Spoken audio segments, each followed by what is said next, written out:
We are back in the kitchen with Chef Matthew Grunwald with more heart-healthy, delicious dishes. And if you don't know his name yet, you probably will. He is an up-and-comer, and we're so excited because you're doing recipes that we can translate at home just as easily. And these are restaurant-style Totally dishes. Restaurant quality, really accessible to the home cook.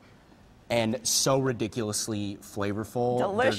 They're gonna totally set apart. And what are we making this time? So what we're gonna start is I have a pot of boiling water, and I'm going to add in 2 cups of lentils. Okay. You wanna do about 4 to 5 cups of water, and don't salt the water, because if you do, the endosperm on the outside is not going to absorb the water, and it's gonna be kinda chewy. People who haven't tried a lentil. Lentils are kind of meaty. They have this earthy quality, and they're a canvas for flavor. They soak up vinaigrettes, which are really awesome. And what is this? So what I have here is an English cucumber. And I'm sorry, I did not mean to cut you off. No, you're fine, you're fine. An English cucumber is different than a traditional cucumber.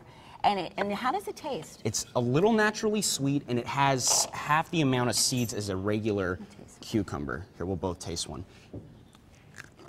Nice and crunchy, totally fresh. But it is sweeter. A little hint of sweetness, which is always nice. And we can get that in the grocery store? Any grocery store. Okay.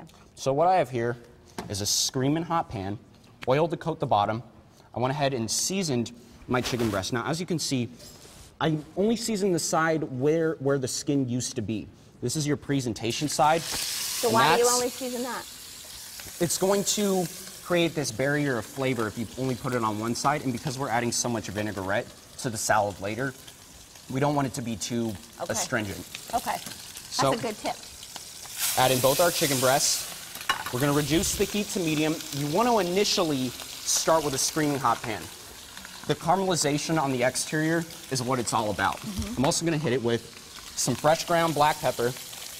I'm stepping back. Always. You got some, like you said, screaming hot, and it's got popping going on. Always use fresh ground black pepper. You never know how long the already ground stuff has been in the grocery store, and this is much more aromatic. Okay. So what I have also here, some Kalamata olives.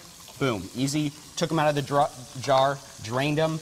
I bought the pitted ones so I didn't have to squeeze out the little seed out of every single one. Now, people are gonna get so excited about this ingredient. Peppadew peppers. It's a South African grind pepper. It's a little spicy. I want you to try it. Peppadew pepper. Peppadew pepper. Woo! That is what we like to call Sultan Boca. Delicious. That means pop in the mouth. Yes. This is what really gives a nice brightness to the dish. Wow, that is scrumptious. Aren't those awesome? I love it. And they're already prepared in a jar. All you have to do is dump them out and you're ready to go. That is good. It has a nice kick. Now what I have here is a roasted red pepper, and I went ahead and roasted this the day before, seeded it, took the skin off, and it's going to kind of seep out all of its natural juices, and that's going to add to the vinaigrette. It's so colorful. It really is a beautiful salad. What is this? Cotija cheese. I'd like you to try this as well. Texture of feta, more creamy though. And not as much moisture, which is nice because we have so much moisture from all of the vegetables that we want this cheese to really shine. Say the name again?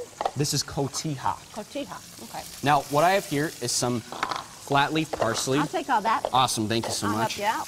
Thanks so much, sous chef. No, hey, I'm all about it.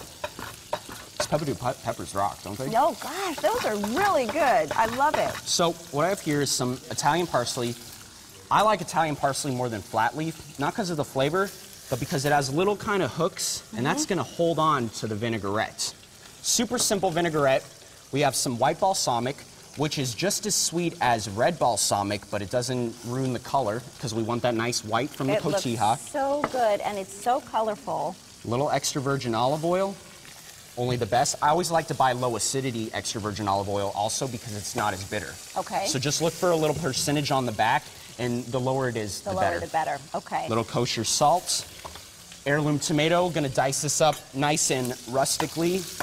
And heirloom tomatoes are at the peak of their season right now, so they are naturally sweet, scrumptious, delicious. I like big rustic pieces because it's such a star ingredient. Now, and you already have one of these, right? I already have a slop at. You want to taste it? I would like to taste it, and we're gonna go to the next segment. And what are you making next? So next we're going to do this rustic Tuscan kale salad. Love it, love it, love it, love it. And you just blend this with your hands? Blend this up. I'm just gonna kind of toss it. Toss it a little bit. Get in there. Okay. We got an heirloom tomato. And I'm going for it. Got a little bit of everything. Those are so sweet. You need to try an heirloom tomato. Please try one. It is so good. Oh my goodness. I don't want to double dip. It's ridiculously, it's a little bit acidic, a little bit sweet. Perfect. Hot